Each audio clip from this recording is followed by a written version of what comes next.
Salut, c'est Trado, content de vous retrouver pour la mise à jour de la préparation de la semaine de trading. On commence par le CAC 40 qui est en train de tenter une percée, j'ai envie de dire, au-dessus de la résistance des 76, 20, 75, 65. C'est pas gagné, hein, mais il y a des incursions de plus en plus marquées au-dessus. Donc le CAC 40 qui essaie de suivre les indices majeurs dans leur inscription de record. Si vous avez un biais baissier, soit vous intervenez tout de suite parce qu'on est sur une zone de résistance, certes qui est fragile, mais qui est bien là. Et deuxième solution, si vous êtes un peu patient, vous avez la possibilité de shorter sur les 78, 18, 10, 77, 44 qui a une résistance journalière. Si vous voulez acheter, par contre, je vois les 74, 60, 113, 20 comme éventuellement un point d'entrée pour les longs. Si vous avez une conviction haussière, on voit que les précédentes tentatives ont été fructueuses. D'ailleurs, puisque je l'ai sous les yeux, je le fais de manière un peu décousue, je m'en excuse, mais vous devez savoir que sur la chaîne YouTube, j'ai un onglet communauté. Sur l'onglet communauté, je mets des alertes lorsque je vois qu'on est sur une zone de support et de résistance. Donc, si vous allez commencer à trader, pensez à passer par ma chaîne YouTube parce qu'il y a des alertes. Regardez la dernière alerte sur le CAC 40, ça avait été justement donné eh bien, c'était il y a 4 jours, en fin de semaine. Et c'était ici, justement, vous voyez, sur la même zone des 74, 60, 73, 20, la même qui a été ici touchée. Et vous voyez, ça vous permet quand même de gagner du temps. Je vous dis pas que je donne des signaux gagnants. Je dis simplement que si vous avez le bon biais et si je suis devant mes écrans et que je vois qu'on est sur une zone de support et de résistance, ça pourrait vous intéresser, hein. Donc, onglet communauté de la chaîne YouTube, hein. Donc à partir de là, je vais vous montrer comment on peut tracer des stops de protection en utilisant la méthode des ATR. Imaginons que vous vouliez acheter sur la zone des 60, je donne au hasard, c'est pas un conseil, c'est simplement pédagogique. Imaginons que vous décidez d'acheter à 74,20. 74,20 pour une raison ou une autre, soit parce que vous avez un signal, soit parce que, allez, on va prendre même un chiffre rond, c'est plus facile, 74, soit parce que vous avez un signal, soit parce que vous trouvez que la zone est intéressante pour acheter. On va mettre un stop de protection juste pour l'exemple à 2 ATR, mais vous pouvez prendre un ATR, 1,5 ATR, 3 ATR, ce que vous voulez, ça dépend de la marge de manœuvre que vous voulez donner à votre trade. Donc, si on prend un outil qui s'appelle l'Average True Range, qui s'appelle donc ici ATR et qui vous donne un indicateur de la volatilité, on voit qu'actuellement l'ATR est à 34, ok? Donc, vous prenez votre calculatrice, on va dire qu'on rentre, on a dit à 74,00.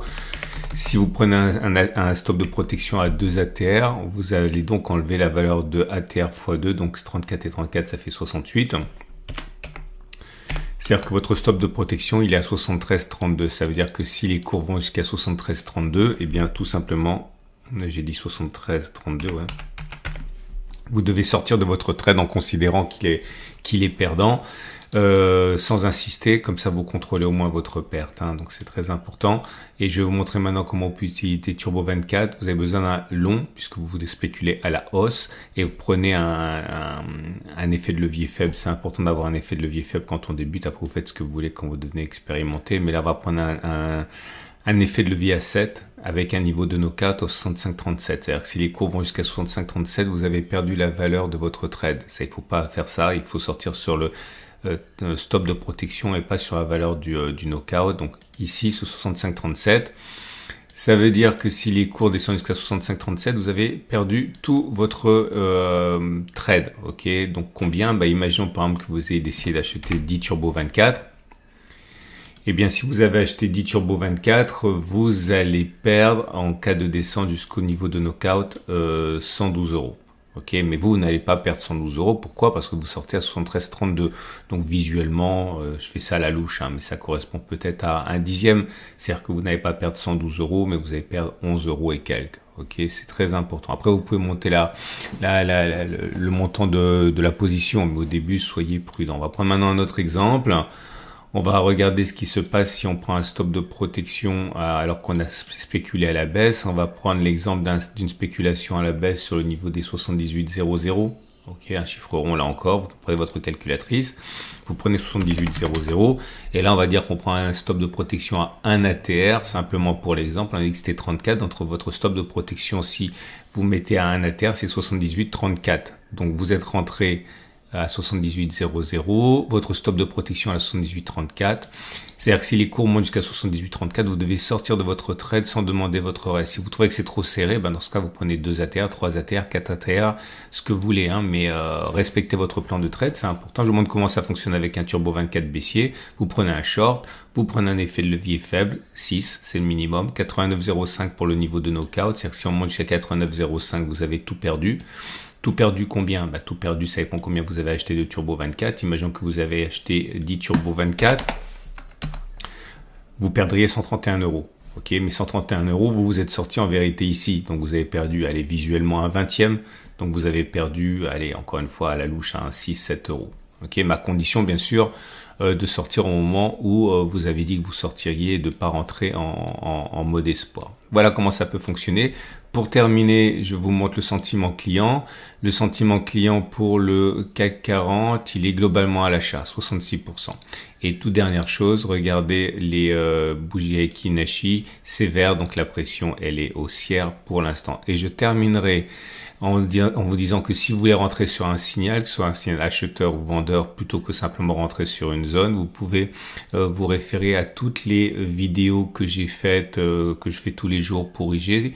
C'est le format CAC 40 et à chaque fois je vous explique une stratégie, un signal, etc. Et c'est ça que vous pouvez éventuellement utiliser si vous ne savez pas quoi utiliser comme signal d'achat ou de vente. On va donc passer à présent au DAX. Alors l'indice allemand, pareil, est dans une pression haussière, mais on est sur des niveaux records, donc je préfère ne pas vous donner de résistance, juste un support. 19 500, 19 400 pour acheter, stop de protection en dessous de la zone bleue, ou alors avec la méthode des ATR. Vous pouvez spéculer à la baisse, hein, c'est pas la question, vous avez une résistance, vous voyez bien ici, hein, mais ça me semble assez fragile, on va dire, hein, puisque c'est pas on est en tendance très haussière, donc vous pouvez le faire, mais je pense qu'il est plus classique, on va dire, d'attendre 19 500, 19 400, voire 19 100, 18 900 dans un accès de faiblesse. Pour les marchés américains, le SP500, pareil, on est sur des niveaux records. Je vois un support à 58,20, 58,00, un autre plus large sur les données journalières à 57,20, 56,70. Là aussi, si vous voulez spéculer à la baisse, vous pouvez le faire, hein. Il y a une résistance ici, mais elle me semble quand même assez, on va dire, risquée vu qu'on est parti a priori pour une semaine de hausse. A priori, hein, je ne suis pas dans le secret des dieux, mais il y a une résistance, mais je préfère ne pas l'utiliser dans mon exemple. L'euro-dollar, c'est non, le Nasdaq, c'est pareil, sauf que là, on a une zone de résistance qui est intéressante, 20 770, 20 200. Vous voyez, c'est une zone qui a déjà été créée. Si vous avez un biais baissier ou si vous voulez spéculer à la baisse, vous avez cette zone. À l'achat, il y a les 19 900, 19 600. L'euro-dollar est dans une situation de baisse. Tendance baissière, première zone de résistance intéressant 1,0929, 1,0186 et toute cette zone immense grise là est une zone de support hebdomadaire. Donc si vous avez des signaux haussiers qui apparaissent dans cette zone et qu'ils vous plaisent et que vous avez un biais haussier, c'est dans cette zone que vous pourriez éventuellement être intéressé. Il y a là aussi évidemment une zone de support intermédiaire ici mais plus fragile, hein. On termine avec le Bitcoin qui lui semble orienté à la hausse depuis quelques jours. On est sur une zone de résistance, 73 769 000. Si vous avez un signal où vous voulez spéculer à la baisse, vous pouvez le faire dans cette zone. Si vous avez un biais baissier, première zone d'achat que je vois, 67 300, 66 650. Voilà. C'en est terminé de la préparation de la semaine de trading. Je vous rappelle 3 choses. 1, si vous voulez ouvrir un compte de démonstration pour utiliser les Turbo 24, vous avez un lien en dessous de la vidéo.